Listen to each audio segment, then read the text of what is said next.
Now, the hypothalamus is a particularly fascinating structure at the base of the brain. It's part of the brain, just above the nasal passages.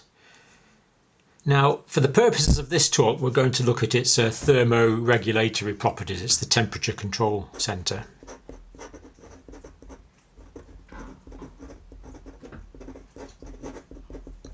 So it's responsible for thermoregulation. It regulates the temperature of the body. But it also plays a part in initiating the fear response. It produces the releasing factors for the anterior pituitary gland hormones. It produces the oxytocin and the antidiuretic hormone. It's got a sexually dimorphic nucleus as well, actually, different between males and females. It tells us when it's time to start sexual activity, sex drive, sexual activity, when it's time to stop having sexual activity, when it's time to start eating, when it's time to stop eating with a satiety centre. And the same for drinking. It generates thirst and tells us when we've had enough to drink. So lots of homeostatic function going on. But what we're looking at the moment is that the cytokines will affect the hypothalamus. And the hypothalamus, when it's stimulated by cytokines induced by the sepsis, it will generate prostaglandins.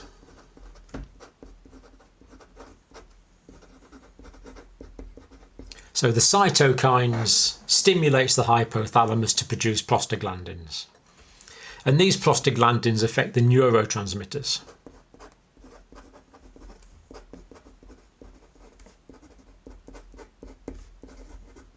In the hypothalamus. Now, the hypothalamus has a set point. It tries to keep the body temperature at around about 37 degrees centigrade. But the neurotransmitters stimulated by the prostaglandins will increase that set point. They will increase the set point, maybe up to 38, 39, even 40 degrees centigrade. Now, what will happen here? If imagine a graph here. So there's a graph. Now, let's imagine that this line here is the set point of the hypothalamus. That's the set point, say 37 degrees centigrade.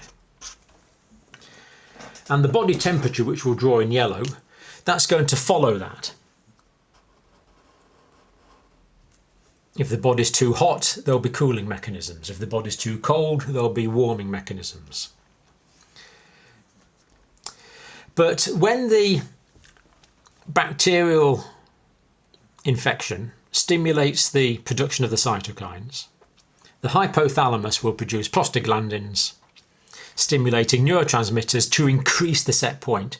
So this red line is the set point of the hypothalamus. So that's now going to go up. So the set point is now increased maybe to 39 degrees centigrade. So the set point is now increased.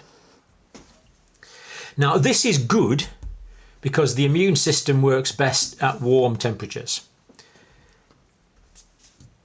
It works best at febrile temperatures, pyrexial temperatures. But going back to the story, we can see that that's the set point there. Now the set point has now increased, but the body temperature is still only 37. So we need to warm it up.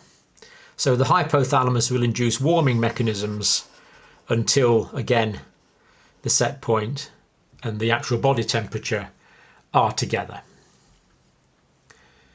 Now, when the body temperature is increased, we call this a pyrexia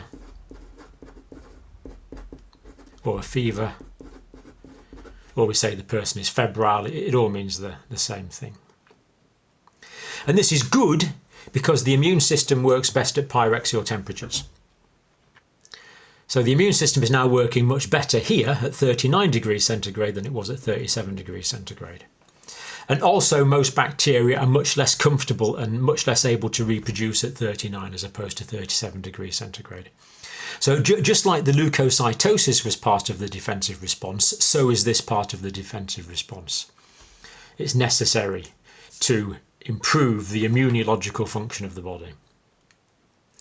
But can you see from this point here, where the set point goes up, to that point there, where the body temperature catches up, that period of time there, for that whole period of time, can you see the yellow line? That is the body temperature is less than the set point. That means the hypothalamus is trying to warm us up. And in that case, because the set point is higher than the body temperature, we'll feel cold and we'll get chills. We'll feel cold, we'll try and wrap ourselves up in blankets. And we can shiver and shake and try and warm up. That's called a rigor. So the rigor is the shaking, shivery attempt of the body to increase its temperature. But then when we get rid of the temperature, when we get rid of the infection, if the infection goes away, the set point can go back down to normal again, back down to 37. And hopefully the body temperature will follow that down. It will follow the set point. So it's back around about where the set point is again. Now this is actually very dramatic. If you take antipyretics, aspirin, paracetamol, non-steroidal, anti-inflammatory drugs, these all inhibit the prostaglandins. They inhibit the prostaglandins. So the prostaglandins no longer cause the change in the neurotransmitters, which increases the set point. Therefore, the set point will drop dramatically. That's why if someone's febrile, if they have a high temperature, and we give antipyretics, they're going to feel really hot and start throwing their covers off. But can you see that means that the body temperature is going down? Now this is good, it's going down here because the person's better, but if it goes down before the person's better, if it was to go down there, well, actually the set point will go down first, wouldn't it? So the set point will go down and the body temperature would follow. Can you see then we are lowering the temperature of the body, but we know the immune system works best at these pyrexial temperatures. So by giving antipyretics, we're actually reducing the efficiency of the immune system. Because this pyrexial response, this febrile response, is not an accident. It is the cytokines deliberately stimulating the hypothalamus to produce the prostaglandins, to change the neurotransmitters to increase the set point. So as a general principle, if someone's got bacterial infection, we're best not to give the antipyretics because the immune system is working best at these pyrexial temperatures.